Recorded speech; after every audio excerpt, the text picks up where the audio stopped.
السلام علیکم. زه نن راځم د خپل ورور د کوچدن سامان په خپله قبضه کې اخلم. د هغې نه مخکې چې زه د خپل F16 بوټانو سره راشم، اولی شروعات مې د واسکټ نه وکړه. واسکټ چې اوس واغوندم، واسکټ ډېر مزدار ښکلی دی. په اولي ځل مې واسکټ واغوستو، پته نه لګي چې خوند به راسه کوي که به نه کوي، خو داسې ښکاري چې ډېره مزه راسه کوي، ډېر ښایسته ښایسته پکې ښکارم.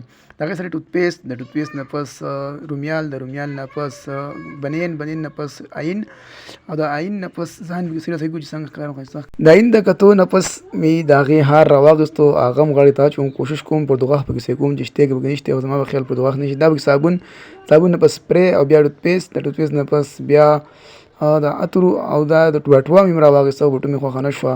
او دا چې کومه دی پرس راواخیست، دا مې چشمې راواخیستې، او یو سلن تسمې پکې هم پکې دي، تسمې والا هم کړلي، او تولیه یې هم راواخیسته.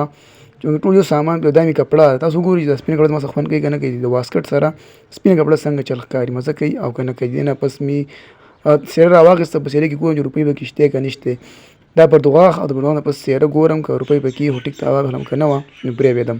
د شپاق په اړه باندې یوه خړه ځي او بله راځي، او څېره مې واخیسته. ډېر خوند، ډېره مزه کوي. د هغې نه وړاندې چې اوس لاړ شو نور سامان وګورو چې نور پکې څه دي. راځئ دا سپری هم ډېر مزدار دی، ځان ته وکړمه، خو نه ځان ته مې مخکې سپری کړی نو ځکه مې سپری ونه کړو. هسې مې تش ډبي ځان ته نیولی دی، حالانکې سپری مې دې نه مخکې استعمال کړی دی. اوس ګورو ګړۍ ته مې راده کړله چې ګړۍ چېرته را هلک ګړۍ څه شوه، ګړۍ را راکړئ. شاباس هله ګړۍ مې راواخیسته، ګړۍ پسې ګرځم.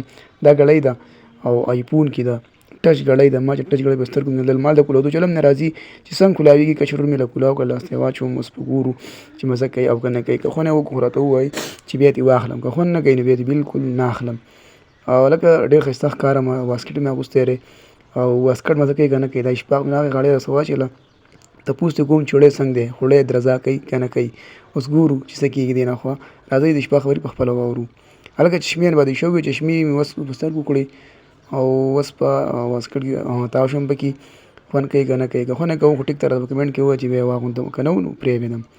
د شپاق په اړه باندې یوه خړه ځي بله راځي، او دا د شپاق د کوچدن سامان دی چې ټول مې راواخیستو، خو څوک د چا سامانونه نه اخلي. الیاس پکې هم راغی. شپاق د ډېر څه پوزیشن دی، زړه خفه دی که نه خوشحاله دی، ټقې کوي که نه. واسکټ هم موږ واغوسته، موږ نظیمه کې لاړو.